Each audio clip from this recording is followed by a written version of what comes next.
Good day, everyone. Hi, Ma'am is Naira. I am Said Kedalana, one of your discussant in Module 8. So today we're going to talk about Module 8, the instances of Lumads, Moro, and Christian Filipino cooperation against Spanish oppression. But before that, I would like first to know what are your insights or what do you know about cooperation? How do you define it? Anyone? Thank you so much. Oh, please give him a nice clap. One, two, three, go. And I see it, and I see. Nice, nice, nice, nice, nice. So that is indeed a profound explanation of cooperation. In my opinion, let me give my opinion first. So cooperation by definition is where you help each another, cooperate with each another in order for you to achieve a common goal. Now, before we delve into the overall discussion of Module 8, I would like first, of course, you to listen to the speech of Dato Buwis and to the Datos of later. And in order for us to know what is the significance of this speech and what is the contribution of Dato Buwisan in during this war. So we don't have an official video of the speech, and I'm just going to narrate it for you. I am your narrator for this video, so let me narrate this. So the speech of Dato Buwisan goes like this. So the laity of Datos were waiting for him. He took their gold and bells and released to them whom they would. Then he opened his mind to them. It was not so much for the ransom, he said, that he sent for him, but to us to consider, well, what advantage they derive from being tributary to the Spaniards. Has the Spaniards been able to protect them? Had been the Spaniards able to protect the people of Panay, Mindoro, and Balayan? But if they allied themselves to the Maguindanaos, Buwisan said they would have him, Buwisan, for their friend, and not what he was now, much to his regret, their foe. The foe means enemy. Let them further consider how easy it would be for them to throw off the Spanish yoke with the help of the Maguindanaos. The Spaniards, after all, were only a handful, nor were they as invincible as they made themselves out to be. Let the people of the Leyte be resolute. Let them prepare to rise as one man. The following year, he, Buwisan, would come with a great armada, and together they would sweep the island clear of the Spaniards. The Datus thought there was much wisdom in this speech. They sat down with Buwisan and entered into blood compact with him. They slashed their wrists and let the blood drip into the bowl of brandy. They drank their mingled blood from the common bowl, and so become brothers. This done, Buwisan turns the prowess of his fleet for hope. Sure. So, what an amazing narrator that is. So as we heard, as we listened, so his speech is very impactful, So it made the Datos of Leyte be persuaded by those speech, and as a sign of commitment, they entered into a blood compact. Now, of course, we have to understand what is the objective of Dato Buwisan. So, Dato Buwisan's primary objective is to persuade the Leyte of Datos, of course, to join him in a rebellion against the Spanish. So, as we heard, so the major objective of Dato Buwisan is, of course, to persuade the Datos of Leyte to to join, to cooperate with them to rebel against the Spanish oppression. Now, how would Buwisan achieve this? So he proposed a different approach in order for him to achieve this. First is exposing the shortcomings of Spanish rule. So in the speech that I've narrated, he one of the shortcomings of the Spanish that had mentioned was the inability of Spanish to protect the people of Panay, Mindoro, and yeah, that places. So he highlights the Spanish inability to protect their subject and emphasizes their numerical weakness. Second is proposing a strategic alliance with the Maguindanaos. By definition of this, he offers the Leyte Datos access to military resources, military support, and strengthening their position. Next is, of course, inspiring confidence and resolve. So, the Dato Buwisan encouraged the Datos to believe in their ability to overcome the Spanish and fight for their freedom. Next is building a united front. He uses, as you can remember, the narrator mentioned that the Dato of Leyte and Dato Buwisan entered the Blood Compact. So this is the beginning, or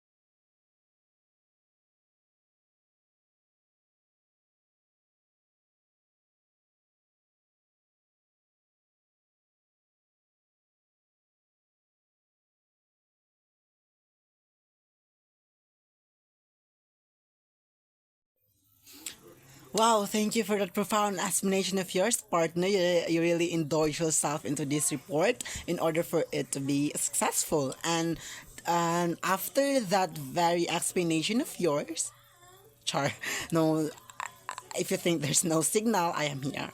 Right here, explaining to you another interesting topic that will help us to that will help us to understand, or in be enlightened as to how does are there any hindrances that have affected the relationship between the Christian Filipino, the Lumans, and the Moros. Okay, so the hindrance. Okay, let me discuss this to you. The hindrances that affected the relationship between Emilio Aguinaldo's revolutionary government and the Sultanate of the South. So the Sultanate of the South are those? What the yeah, correct. The Mindanao and the Sulu Sultanate during the late 1890s and the early 90s. Okay. So the first hindrance is the American occupation. So as we all know, we are we were under the American regime, so we were colonized by American. So after the Spanish American War in 1898, the United States took control of the Philippines, as you can remember, right? So after the Spanish, we have the American. So the Filipino Revolutionary Government, led by Aguinaldo, was fighting for their independence. But the Americans were asserting their own control over the archipelago. Even though the Americans brought a lot of changes in the Philippines, they also assert on controlling the archipelago, or the Philippines as a whole. Meanwhile, the sultanates in the south were negotiating separately with the Americans. Let's say, for example, as you can remember, the Batis Treaty with the Sultan of Sulu in 1891, right? So this created a divide. The Sultanate didn't see Aguinaldo's government as a unified national authority, especially since the Americans were offering them autonomy or separate deals. So that is the first hindrance that had affected the cooperation of the Americans, the Filipino, the Christian, the Americans, or the also the Christian Filipinos to the Lomads and Moros. Yeah. Next is the difficulty in the system of transportation. So as we go back to the from to the past, so we can retaliate how how hard the transportation during that time, from just using walking, or riding a, I don't know, horse or kalesa, or I don't know, anything, and riding a boat will take time, ages, years, and not years, month, weeks. So the Philippines, and also the geography of the Philippines is very, very hard, since it has many islands and mountainous terrain. So it made the travel and the coordination difficult. We also have limited infrastructure like few roads, railways, or consistent shipping routes. It just meant that Aguinaldo's forces and representatives had trouble reaching Mindanao and the Sulu archipelago. So this isolation made it difficult to establish political or military alliances between the northern led revolutionary government and the southern sultanates. The third one is of course communication. So as we can all remember or reminisce, communication technology was very limited at the time. So we only have telegraph or postal. So however, there's no reliable telegraph lines or postal system between Luzon, Mindanao, or even in Sulu. Now, because of this, misunderstanding, lack of coordination, and political disconnect are occurred. So the revolutionary government couldn't easily share its goals, negotiate, organize with the sultanates. Now, these three hindrances made these three hindrances prevented a strong alliances or unified resistance between Aguinaldo's government and the sultanates of Sulu, or not just in Sulu but also the sultanates in the south that includes the Mindanao and of course the Sulu. So this fragmentation weakened the overall Filipino resistance to colonization. So that is the hindrances that had affected the cooperation of both Christian Filipino, Lumas and Moros into during the American regime. Wow, partner, that was indeed a very extensive explanation of the attempts of Moro, Lumaz, and Christian Filipinos of unity or unison, or let's just say cooperation. Now, another one. Let me just add another one. This will be the last, everyone. So please bear with me. Okay. So another one is we have the brother of Aguinaldo who is Baldomero Aguinaldo that wrote a letter to the Sultan of Sulu, and of course the Sultan of Marangas. Okay, so now on May 31, oh May, it's May today, so things are being coincidental. Okay, so May 31, 1899, Baldomero Aguinaldo wrote to the Sultan of Sulu and the Sultan of Marangas. So it urges them and their constituent to seek unity in fighting against the Americans. So during this era, it's not in Spanish but in Americans. So now you are asking what would be the content of my answer? What would be the content of the letter?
Wow, partner, that is a very introductory of the peace message of this module.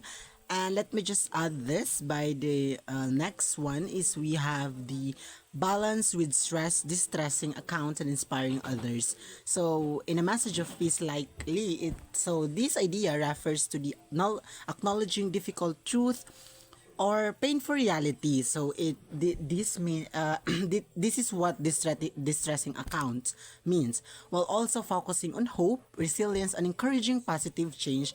That means it lies under the inspiring others.